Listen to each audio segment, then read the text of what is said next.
அதிமுகங்கிற கட்சி முழுசா அண்ணன் எடப்பாடி அவர்களுடைய கையில இருக்கிற கட்சி. அமித்ஷாவை அமித்ஷாவிடம் ஏமாற்றப்பட்டவர்கள் லிஸ்ட்ல முதல்ல அண்ணன் ஓபிஎஸ் தான் இருக்காரு. ஃபர்ஸ்ட் ஓபிஎஸ் வேற என்ன, ஜெயலலிதாவுடைய மகள் சொல்லி ஒரு ஆள் போய் 30 நிமிஷம் பார்த்துக்கிட்டு இருந்துச்சு அமித்ஷாட்ட. வேலையில்லாத இந்தியாவுடைய உள்துறை அமைச்சர் வேலை இல்லாம உட்கார்ந்துருக்காருங்கிறதுக்கு எடுத்துக்காட்டு அதான் தான் இருந்துச்சு. அதனால என்னடா, அதிமுகவை முழுசா முடிச்சு வைக்கிற பெருமையை அமித்ஷா வாங்கி பெற்றிருக்கார். எம்ஜிஆருடைய உண்மையான தொண்டர்கள், ஜெயலலிதா அவர்களுடைய உண்மையான விசுவாசிகள் அமித்ஷாவை மட்டும் மன்னிச்சிடக்கூடாது. அமித்ஷா தான் அதிமுகவை முடிச்சு வச்ச பெருமான். அவரை பொறுத்த மட்டும் முழுசாக அதிமுகவை முடித்து வச்சு அமித்ஷா அதிமுகவை கைப்பற்ற நினைச்சாரு. ஆனா தமிழக மக்கள் அதை ஏற்றுக்கொள்ள போகல. இந்த கூட்டணி எந்த கூட்டணியில பாஜக இருக்கோ அது 10-15% மேல தேரப்படுறது இல்லை. எங்களுடைய நிலை மிக தெளிவாக சொல்லியிருக்கோம். காங்கிரஸ் கட்சி இந்த எஸ்ஐஆரை எதிர்க்கிறது. இந்த எஸ்ஐஆர் தேவையில்லாதது. நான் நேற்று கூட கூட்டம் போட்டு பேசினோம். மதுரை மாவட்டத்துல ஏறக்குறைய 60% வாக்காளர்கள் புதுசா சேர்க்கணும். 40% வாக்காளர்கள் தான் நீங்களும் நானும் எல்லாரும் புதுசா ஃபார்ம் ஃபில் பண்ணிக்கிட்டு டாக்குமெண்ட் எடுத்துட்டு ஓட போறாங்க.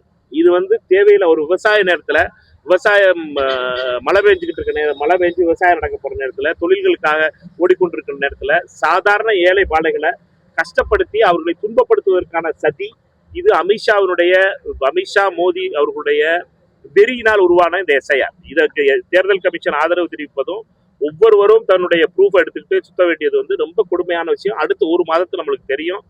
கடைசியா என்ன சொல்லுவாங்கன்னு கேட்டீங்கன்னா, 30 லட்சம் வாக்காளர் போச்சு, 40 லட்சம் வாக்காளர்களை நாங்க நீக்கிட்டோம்பாங்க. இதெல்லாம் என்னன்னா, ஒவ்வொரு ஏழை மக்களும் யாரெல்லாம் டாக்குமெண்ட் கொடுக்க முடியலையோ அவங்க எல்லாத்தையும் பேரு நீக்கப்படும். இது ஒரு பெரிய சதி. பாஜக தோற்கும், தமிழ்நாட்டுல வேறுண்டக்கூடாது என்பதற்கு ஒவ்வொரு தமிழரும் மீண்டும் இப்படி அவர் எல்லாத்தையும் 60% தமிழர்களை ஓட விட போறாங்க. எல்லாரும் எதிர்க்கிறோம். தமிழக முதலமைச்சர் கூட்டம் கூட்டியிருக்காரு. எந்தெந்த கட்சியெல்லாம் எதிர்க்குது? கம்யூனிஸ்ட் கட்சியில எதிர்க்குது, விசிகே எதிர்க்குது, தாவேகா எதிர்க்குது. தாவேகா எங்க கூட்டணி கட்சி கிடையாது. தாவேகா எதிர்க்குது இந்த கூட்டணியை, இந்த நிலைய. டிடிவி இந்த நிலையை எதிர்க்கிறாரு. ஓபிஎஸ் எதிர்க்கிறாரு. எல்லாரும் தான் எதிர்க்கிறாங்க. எல்லா கட்சிகளும் எதிர்க்குது எக்ஸப்ட் பிஜேபி. அமித்ஷா அதிமுகவும் பிஜேபி தவிர மிச்ச எல்லா கட்சியும் எதிர்க்குது. ரொம்ப ரொம்ப தெளிவான விஷயம். இது தமிழகத்திற்கு எதிரானது, தமிழர்களுக்கு எதிரானது. ஜனநாயக உரிமை ஒவ்வொரு ஏழை சாதாரண மக்களுக்கு தேவையில்லாம ஓட்டுல வீடு மாத்திருந்தா கூட ஒரு டாக்குமெண்ட் எடுத்துட்டு ஓட வேண்டியது இருக்கும். இப்போ பிஎல்ஓ பின்னாடி ஓட வேண்டிய காலம் கொடுமையா இருக்கும் போது 6ஆம் தேதியில இருந்து அடுத்த 6ஆம் தேதி வரைக்கும் நீங்க ஒரு மாசம் பாருங்க எத்தனை பேர் அவதிப்பட போறோம்னு. நான் பல பேருடைய டாக்குமெண்ட் இல்லைம்பாங்க, அவங்க அப்பாவோட டாக்குமெண்ட் எடுத்துட்டு வச்சுட போறாங்க. பெரிய விதத்துல குழப்பங்கள் தான் நடைபெறப்படுது. இது உண்மையிலேயே மக்களாட்சியை கழுத்து நெரிப்பதற்காக செய்யப்பட்ட சதி.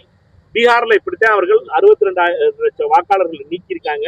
அதிலும் குறிப்பாக ஏழை எளிய தாழ்த்தப்பட்ட சிறுபான்மை மக்களுடைய வாக்குகள் நீக்கப்பட்டிருக்கு. அதுல வச்சுதான் அவர்கள் தேர்தல் வெற்றி பெறணும் சரி செய்யறாங்க.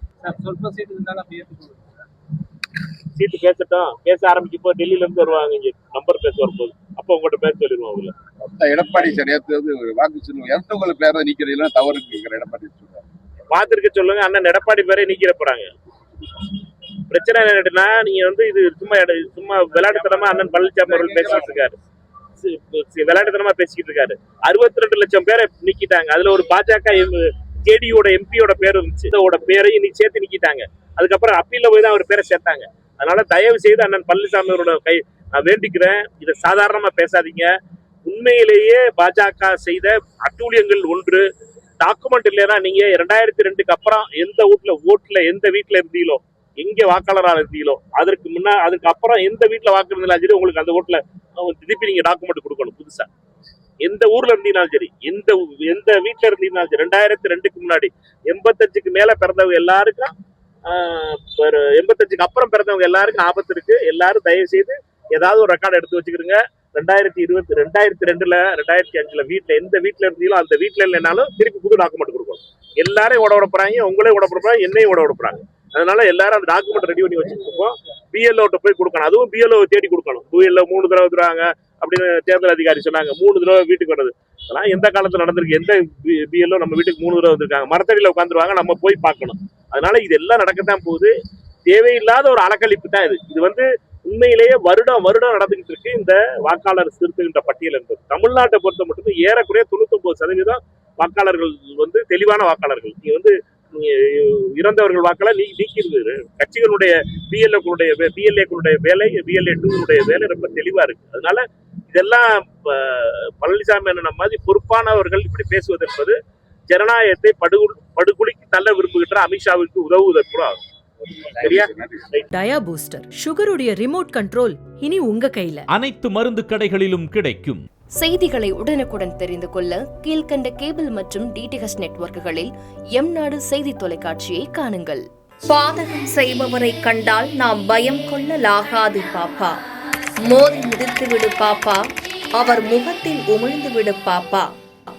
அண்மை செய்திகளை உடனுக்குடன் தெரிந்து கொள்ள இணைந்திருங்கள் எம்நாடு தொலைக்காட்சியுடன்.